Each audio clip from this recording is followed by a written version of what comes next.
know how people get away with this type of stuff. I know how Joe Rogan does, because Spotify makes billions of dollars off his show, tens of hundreds of millions of dollars maybe. And so they'll let him say whatever he wants. But I don't know how a guy who is supposedly like, elevated as some type of like real intellectual goes on and makes blatant lies to basically just support, I don't know, an Elon Musk agenda or right wing or, fascist agenda.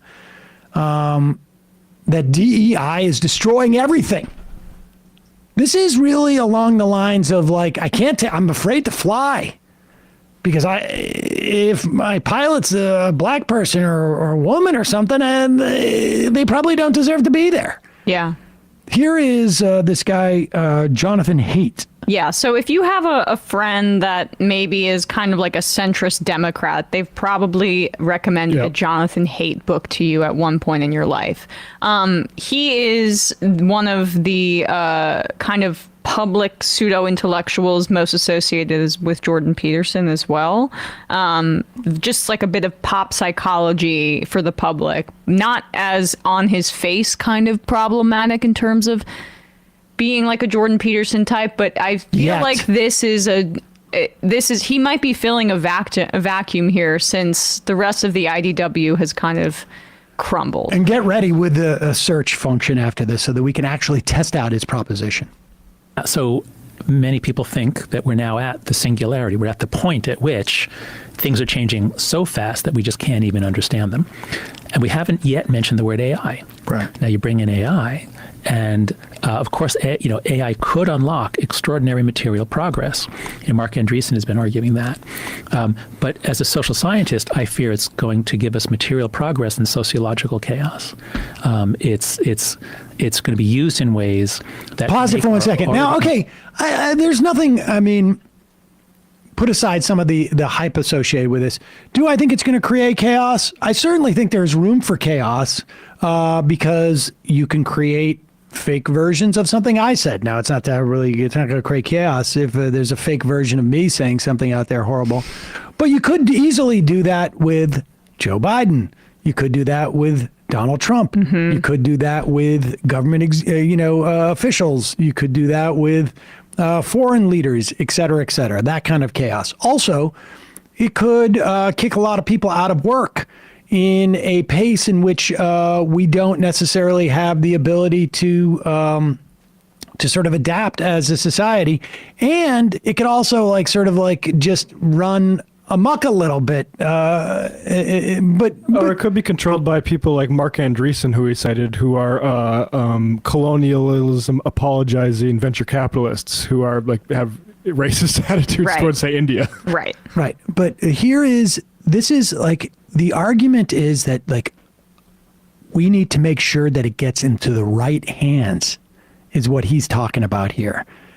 Unstable social structures and systems even less stable. Well, what's very bizarre that we're seeing with the initial implementation of it, specifically with Google's version of it, is that it's ideologically captured. Oh, that was so horrible. And that was so irresponsible of Google to do. So no, I'm glad we have a chance to talk about this because I'm really horrified by what Google did in introducing Gemini. And just to give a little background here, so I'm sure many of your listeners know, Google Gemini was programmed to answer in ways that basically, the most extreme DEI officer would demand that people speak. And so, if you ask for a picture of the founding fathers, they're multiracial or all black.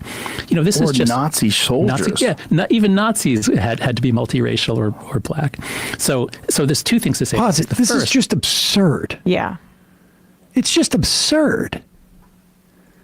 It's not the case. Now, is it conceivable that someone was playing around with Gemini and did this? I don't know.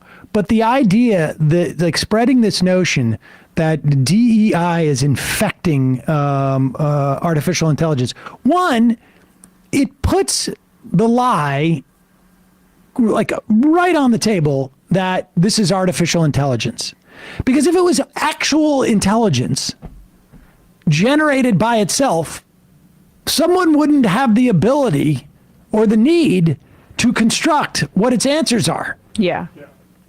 But this is just a version of what Jonathan Haidt has been doing for his entire career, whether it be The Coddling of the American Mind, the book that he wrote. What was the other famous book? The Righteous Mind, I believe, is the name of it. Yeah, it's his original one, yeah. Yeah, Coddling of the American Mind in particular is about campus free speech and how the wokes are essentially making everybody stupider because they're not able to have a free exchange of ideas. This is why Barry Weiss loves him as well. So now they're just doing the same thing they were doing before, but they're putting AI in instead of campuses. The idea that the scariest part of AI is that people might program it in such a way that it has sensitivity to the fact that the world should not be defined by Jonathan Haidt's and Mark Andreessen's.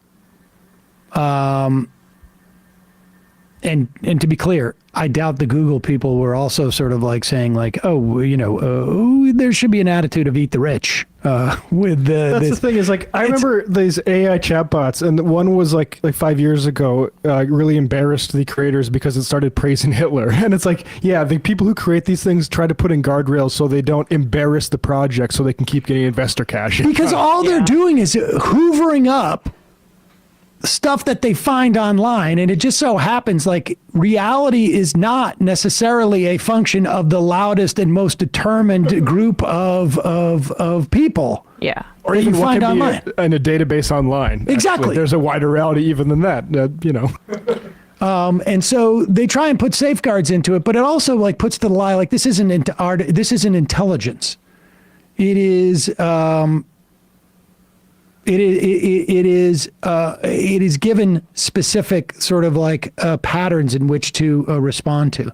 Now, of course, if you go into Gemini now and you Google founding fathers, you're just going to get a picture of the founding fathers. I don't even know if what he's saying was true at any time. But it's just absurd. That's the biggest concern that we should have with AI. Woke mind virus. Go ahead. Is that Google must be an unbelievably stupid company. Like, did nobody test this before they released it to the public? And obviously Google is not a stupid company, which leads me to my next conclusion, which is if Google did such a stupid thing, so disgraced its product that it's banking so much on. I mean, it depends a lot on the success of Gemini. And now they've alienated half the country right away on the first day, practically. They alienated them. They couldn't be that stupid. Now let's also just be clear. Who was alienated because Gemini supposedly was generating a picture of Black people as the so-called founding fathers? I mean, more people are aware of this from him than it before. Yeah. This is just like stoking like the same out of like this is the elites crapping on the rest of us, and by the rest of us he means like white guys. White guys, right. And there's some larger conspiracy to prevent us from seeing the reality, right? Whether it be wokeness on campuses or wokeness is in the algorithm. Sometimes there's really not more to it than that. And he's also infamous for his work being extremely anecdotal about feelings and vibes about college campuses versus like actual data that shows this has some sort of chilling Actually, effect. I'll just read a little bit from this Guardian review of The Coddling of the American Mind. The book ends with a list of recommendations for fixing young people in universities. Quote, "We think that things will improve and may do so quite suddenly at some point in the next few years. It's going to be a walk away." They conclude suddenly cheery. Why? As far as we can tell from private conversations, many and perhaps most university presidents reject the culture of safetyism. They find it politically difficult to say so publicly. The reviewer writes, private conversations that they cannot describe seem like thin evidence from a social scientist and a lawyer whose motto is carpe datum. A few chapters earlier, they bewail the ethos of customer service that has led to universities to college students, blah, blah, blah. Is there an asterisk after carpe datum? carpe these conversations you have with university administrators who are sick of honestly, wokes. like this is Dave Rubin level of I was going to say analysis. His conclusions on conclusions, like that conclusion. I really get the sense that we're about to have a huge walk away from the Democratic Party, and I only bring that up just because he was predicting that in the run up to the largest off-year turnout of Democrats in the history of the country. I was trying to find this because there was this one part where they, in The Coddling of the American Mind, his basically rules that he lays out, this pseudo-intellectual stuff about college campus censorship. It says they're trying to unpack the 3 great untruths. What doesn't kill you makes you weaker. Always trust your feelings. And life is a battle between good and evil people. They basically speak that they're to the fact that those are like the kinds of things that are being indoctrinated into woke children on college campuses. Essentially, it's just like about flattening the morality of, past history of colonialism, of racism, genocide of Native Americans. Yeah, and making it about how there's a conspiracy to get you to think that way. So don't examine it in any real way. Yeah, it's like the centrist version of clowns to the left and me jokers to the right. Yeah. All right, should we do just a little more on this? And then, folks, we're not going to have any time for any more phone calls today, I'm afraid. But let's continue on with this. Like, did nobody test this before they released it to the public? And obviously Google is not a stupid company, which leads me to my next conclusion, which Brett is Weinstein. If Google did such a stupid thing, so disgraced its product that it's banking so much on, I mean, it depends a lot on the success of Gemini. And now they've alienated half the country. Right away, on the first day, practically, they alienated them. They couldn't be that stupid. I think what's happening to them is what happened to us in universities, which is what I've called structural stupidity. So you have very smart people, but if anyone questions a DEI-related policy on campus, they would get attacked. And that's what most of the early blowups were. I think you probably had Brett Weinstein on here. That's what, Erica Christakis at Yale and Nicholas Christakis at Yale. It's if people wrote these thoughtful, caring memos about opposing a policy, there would be Sorry, I have to jump in here as somebody who Brett Weinstein tried to get fired. Brett Weinstein's initial problem, so-called policy, was diversity stuff that was agreed to by the faculty union. And he said that faculty has been basically convinced to go against their interest by a super charismatic administrator who got them to sign on to wokeness against their best wishes. And so he had to start acting out. Let me add 2 things. One, it's very similar to the construction that Antonin Scalia had when they started to unwind the Voting Rights Act, when they said that despite the fact that the Voting Rights Act was reauthorized in 2007, I think it was, by something like a 98-2 in the Senate, those senators were afraid of voting against the authorization of the Voting Rights Act because it would make them look racist. That's what Scalia did in 2013 when they were shutting down the Voting Rights Act. And I will also say, still taking Brett Weinstein's complaint under advisement. We are still it's still going through committees. I'm in prohibition stuff. We're still committees, and I have to, for full disclosure, that's still up in the air. All right, continue. Caring memos about opposing a policy, there would be a conflagration, they'd be attacked, and they would sometimes lose their jobs. So that's what happened to us in universities in 2015 to usher in our now 9 years of insanity, which I think might be ending. I think the last fall was so humiliating for higher ed that I think we might be at a turning point. But my point is for Google. Right, and pause it, and listen, incidentally, in terms of being attacked, you had donors saying they're going to strip money from there. You had wealthy alumni, say we're going to strip money. You had guys like Republican conservative operatives going in and creating a firestorm over pro-Palestine students. Doxing them. You had a governor of Florida basically rip out all of these academic institutions. That's what he means, like it's sliding to end. Go ahead. that I think we might be at a turning point. But my point is for Google, I suspect that Google was suffering from an extreme case of structural stupidity because surely a lot of those engineers could see that this is terrible. This is a massive violation of the truth. And part of Google's brand is truth and trust. So I suspect they were just afraid to say anything. And that's why Google made this colossal. Imagine being a sociologist and like saying like there is a truth, like just even use that construction as opposed to, things that are correct or incorrect, right? Like sociologists learn that like, truth, I'm not talking about like sort of like things that you can prove or material things that are like statements that you can say, but like these sort of like broad notions of what constitutes truth, right? Like obviously the founding fathers were not black when we're referring to the people who signed the Constitution, because you weren't even considered a human being, a full human being at that time. But what is the truth associated with DEI? Like, what is the truth associated with the notion of like, we need diversity? Is that true or is that false? Well, I would argue it's neither.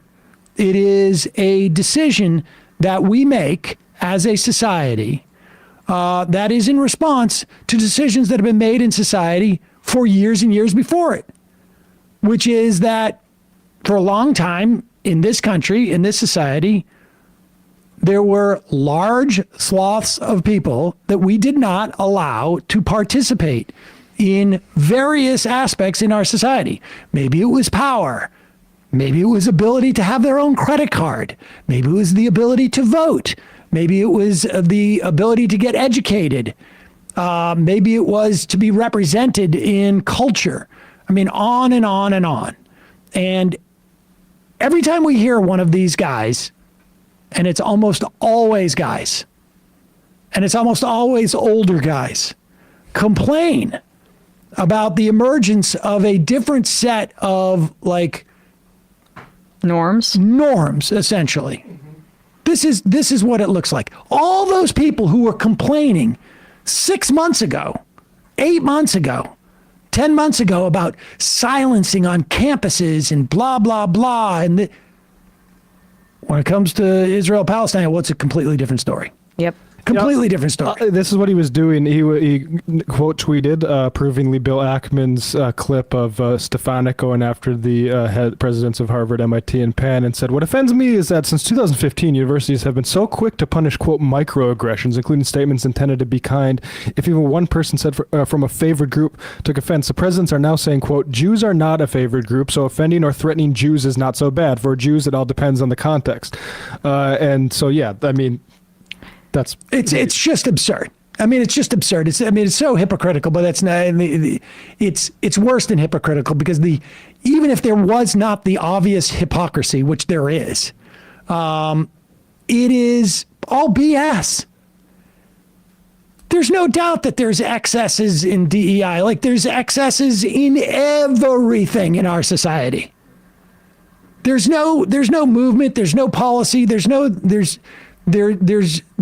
nothing that you cannot find problems with at the margins. Nothing. But he's a social psychologist, so like Jordan Peterson, his whole thing is taking notions from psychology of, in his instance, fragility, and applying them to social dynamics. I think he's also been on the record saying that psychology is too liberal in its discipline. It doesn't reflect conservatism well. So, I mean, this is just like a radical centrist who got on probably Obama's book list at one point, and now is almost certainly. And then now he's sitting in his rightful place. At a business school, incidentally. At a business school. Business school psychology. Yeah. Mm. All right. And we think, and these people attack like gender studies as flimsy and pointless. Exactly. It's fascinating. But that's business. Billy, Baltimore native here. That bridge is a major thoroughfare for Baltimore. Everyone knows it and crosses it. It's part of the skyline and larger than pictures you would make you think. This has us all pretty freaked out. There were cars on the bridge and a construction company doing active work. I already know my bro-in-law lost a friend today. Oh, geez. So what I've seen now is 6 construction workers who are filling potholes were on the bridge and didn't get the Mayday message that did close down the bridge and saved other cars from going on it. And the 6 guys are, I think, migrants. I didn't see anything regarding documentation, but they live in Baltimore area in their 30s and 40s with families. So. Oh, God. And so they're all missing? Yeah. That's horrible. Horrible. So there was an alert that came out essentially that I watched the full video and it's wild because there's a few vehicles that like cross right as it's about to be hit and you're like, holy crap. But then like thankfully it looks like there wasn't a lot of traffic going on because they did get the Mayday to close down and stop. And it was like at 1 a.m. in the morning. It was like 3. It was very early last night. Yeah. Horrible. Oof.